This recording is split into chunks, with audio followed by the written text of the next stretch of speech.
Good evening, everyone.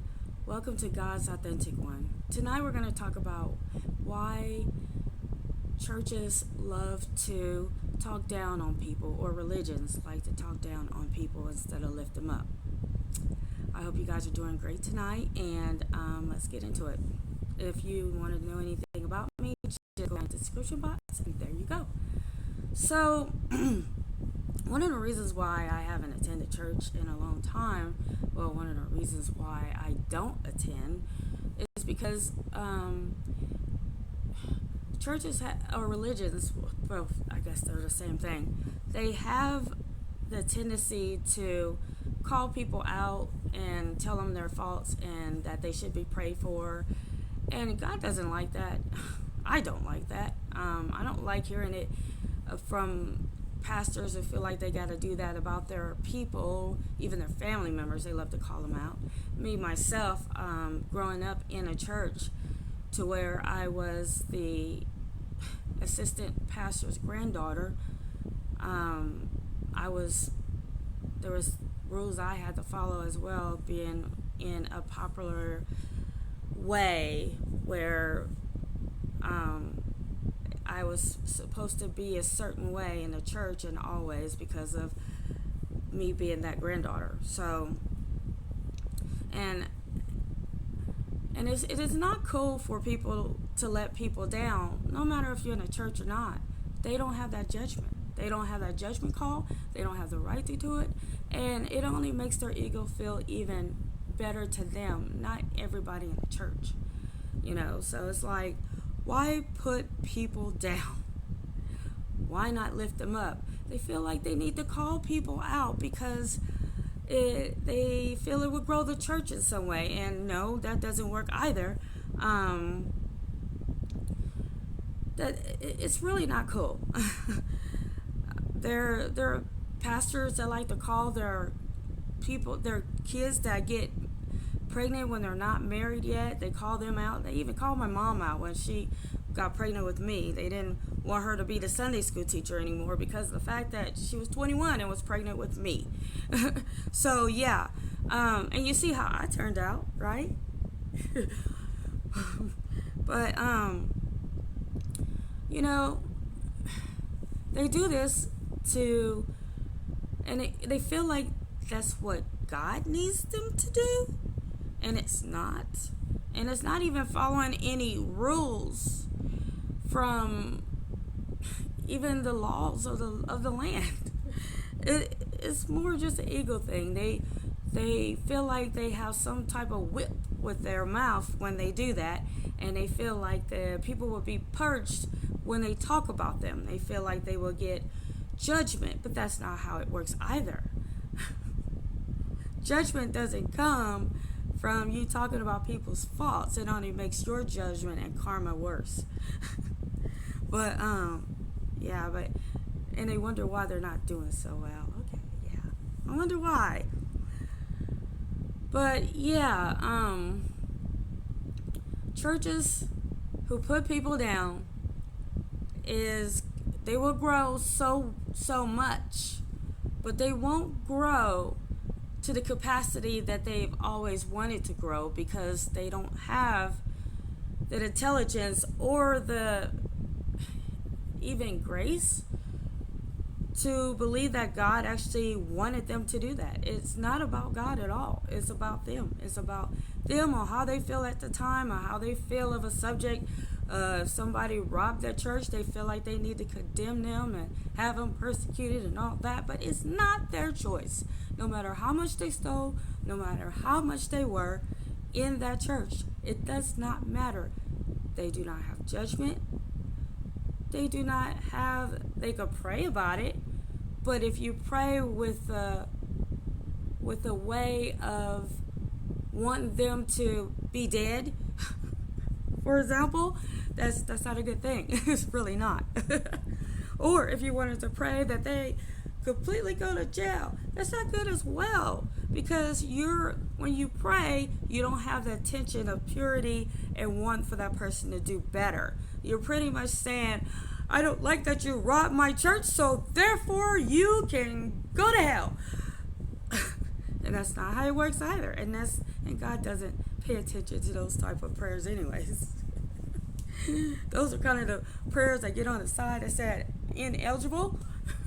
Ineligible to make a wish come true. Oh gosh. So yeah. But yeah, they do. They seem to do that. They've done it for centuries. They did it to Jesus. They did it to a lot of people, and it's not cool. It's really not cool. It really never really made things better in life. It actually put, if you go to that church the next Sunday or whatever, or Saturday, you'll be going there, and it's like, you don't want to hear that part,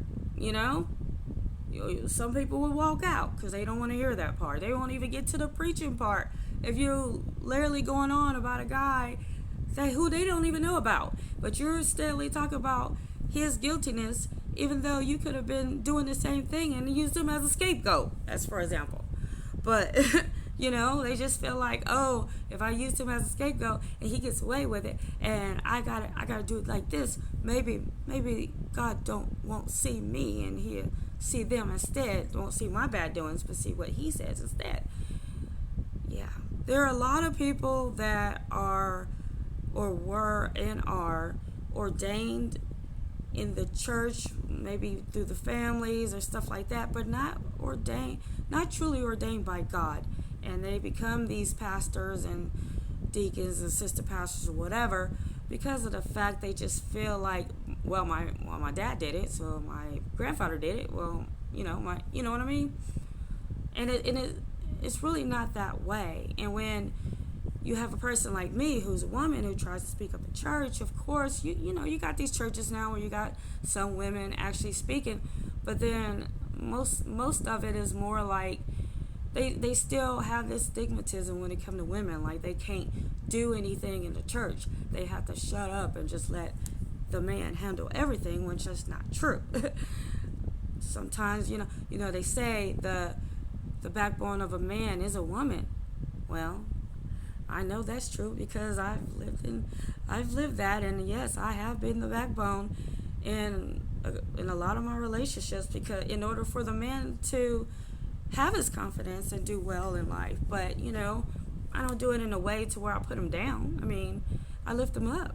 That's why he be confident, because I love him. It's not my fault that they decided to go against the marriage or the relationship and do whatever to me. That's not my fault, and I'm not putting it as my fault, period. That is just something of their insecurities that they sometimes felt like intimidated over me or something like that, and that's okay. That's how they feel. They have their lives now. I have my life now, and I will have that life to where it will be both of us going back and forth to each other, reciprocity. It will happen because of the fact that I still believe in that type of love. But yeah. So that's pretty much all I had to say about the church, because I lift people up on purpose. I used to lift people down. I don't do that. I don't do that at all. Whenever I pray about somebody, I pray in a way to where it helps them, not in a way to where I'm mad at him and something like that. But that's because I have grown in my spirituality and in life, period. Like I have said time and time again, I have been through so many things that you can't even count, and I haven't even told even half of everything I ever been through, because it's just so much.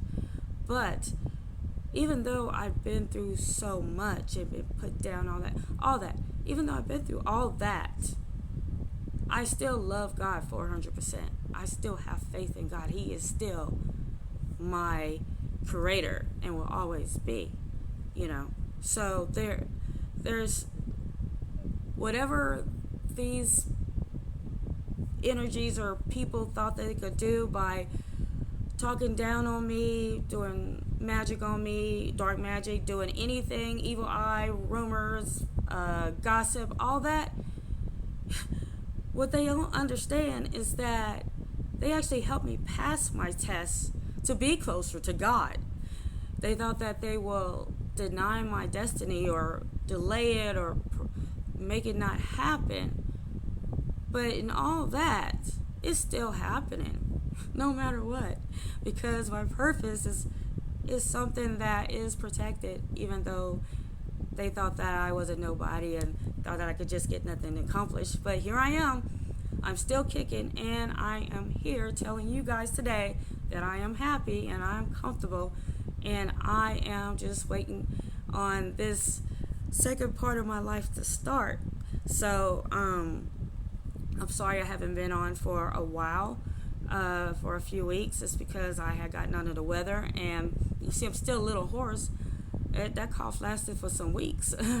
So, yeah, other than that, I hope you guys have a great Sunday and have a good day. Bye.